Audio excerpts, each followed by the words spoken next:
Welcome to Jackets TV, presented by Ohio Health. I'm Bob McElligott, and as the Blue Jackets get set for the NHL Draft, which will be coming up at the end of the week, I'm joined right now by the President of Hockey Operations, John Davidson. JD, this time of the year it starts to get, I would say it gets busy again, but it's always busy for you and Jarmo Kekalainen. It's just the fact that the focus now comes back to that after the playoffs. But how busy have you guys been since your team was eliminated? Busy. And it's a good busy because with losing to Washington was really frustrating, and it stays with people. You get real raw about it. But then you just simply have to get over it and understand where you are as a franchise.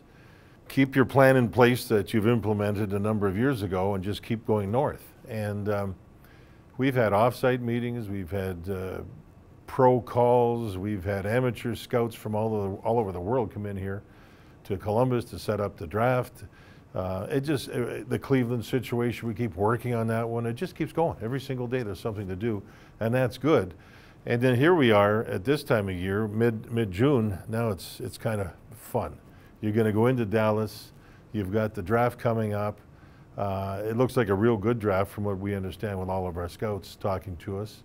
And then you have development camp. You've got free agency. You've got a little bit of everything. Contracts. It's 9 or 10 different things going on at once. This is action. This is what you like. Jarmo's fielding calls from general managers, making his own calls. It's action. When you talk about that plan that you've had for years, as you go back and look at it now, you know, in hindsight and look forward, how much have you stayed on that path, or how much has it varied because maybe you've had a little bit quicker success than you thought, or maybe you didn't have as much success at points that you thought? Good question.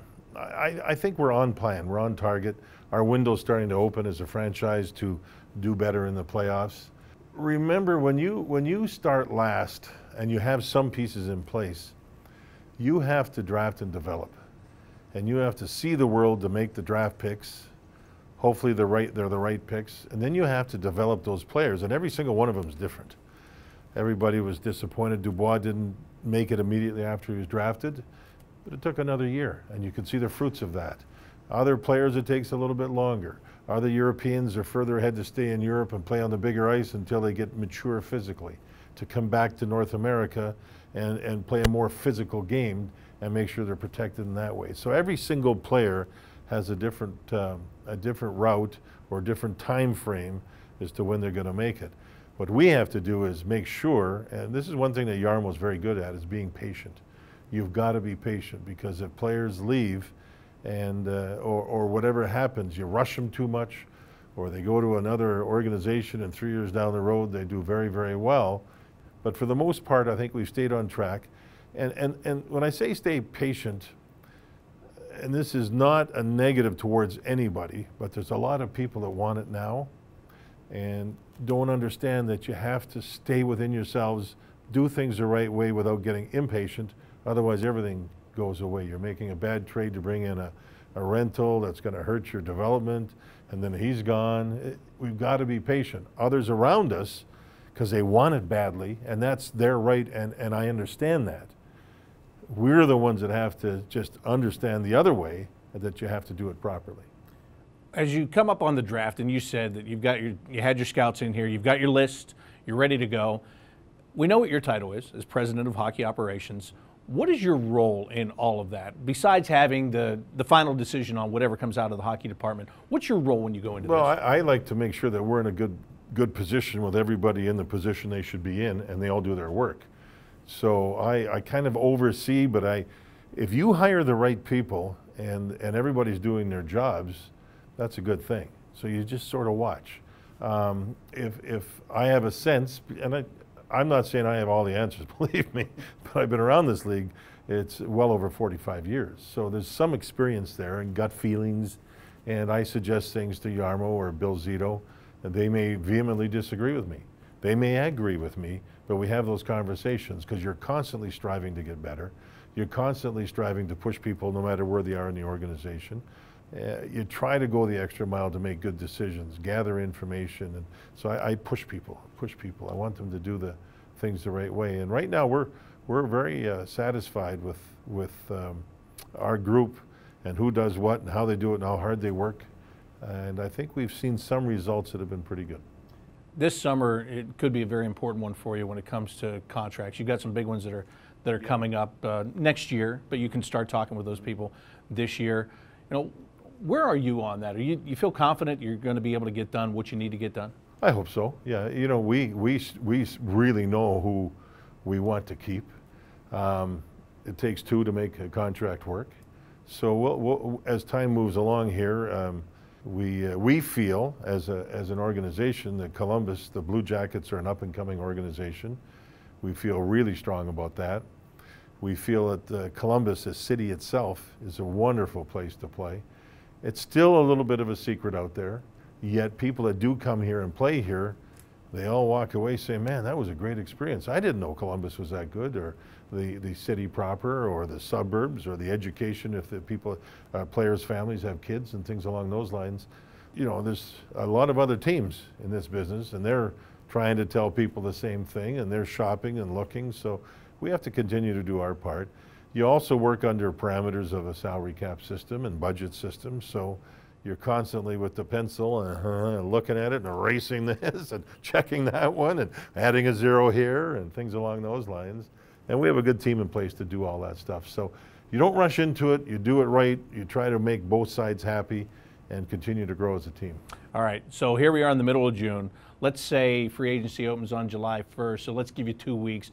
A month from now, if you look back, if you have accomplished what you want to accomplish, what would those things be in the next 4 weeks? When we sit down and have our meetings, Bob, it's the what-if scenario. There's so many moving parts.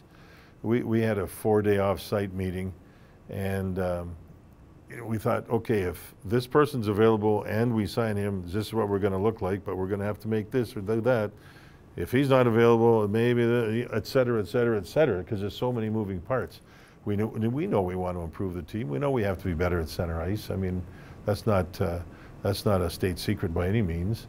And we also feel that we have some people within the organization who can have better years. We had quite a few players last season that didn't have a very good first half, yet started to catch and play like they could as the season moved along.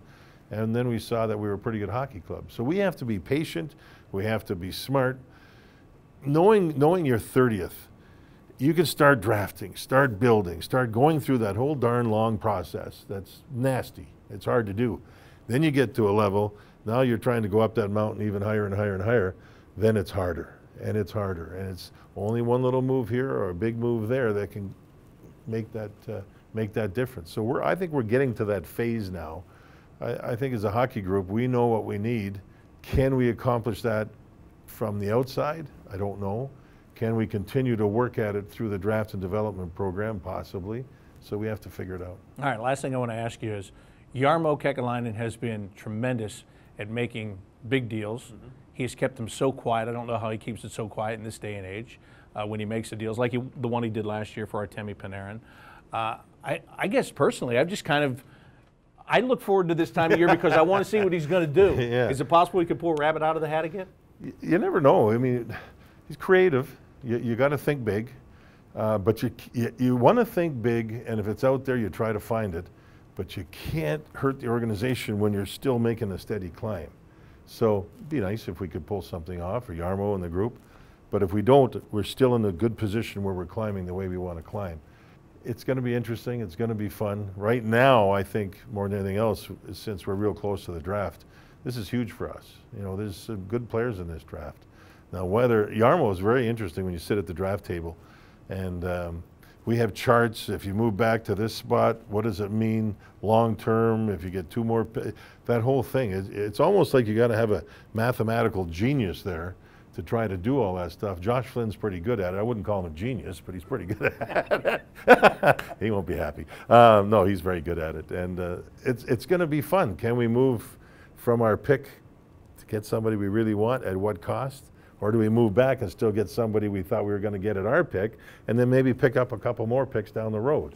So it's fun. It's a real interesting time. The phones burn up, and you've got to be sharp and quick, and that's one of Jarmo's very, very strong strengths. And he likes to tell that story about how when he was with Ottawa, they were in a similar draft position as you are this year at 18, and all of a sudden they wound up very high in the draft and still had some picks and got players. So you never know. Yeah, you never know. I remember being with St. Louis, sitting there, and we made a deal and got Schwartz and Tarasenko just about back to back. That can help turn a franchise around. So it's a great time of the year. One last thing I will ask you, though, now that you made me think of it. Ian Cole, a guy you had in St. Louis, a guy you brought in here. How much would you like to be able to retain? I'd love to retain Ian. He's a good man, but it's got to fit. Now it's up to Ian. Does Ian want to come back here and sign on the dotted line and be happy, or does he want to take a look at the July 1st marketplace and see what's out there and maybe get a longer term, maybe more money, but maybe not as good a place to play? He's got to weigh all that stuff. We've waited where we have a great deal of respect for Ian. Love to have him back, but we have to do things that fits our whole situation economically regarding cap and everything else. And he may want to go somewhere else. But I'll tell you this, I don't know if it'd be as good as playing here. Yeah, and that's the good thing about getting him at the trade deadline. Yeah. You gave him a chance to feel it, to be a part of it. Yeah, and he was great for us. There's no question, and he really enjoyed Columbus, but it's business too, and he's got to make that decision. All right, enjoy your trip to Vegas, first of all, for the awards and the Board of Governors meetings. And then to Dallas. To Dallas, and then home, and the next day to Toronto for the Hall of Fame Selection Committee, then back home for July 1st. It's a blast. And there's a development camp in there, too, where you're going to have the prospects. Yeah, that's it. Very busy couple of weeks, JD. It's good. It's good. It's hockey. Thank you very much. Okay, Bob. That is Blue Jackets President of Hockey Operations, John Davidson. And I'm Bob McElligott for Jackets TV, presented by Ohio Health.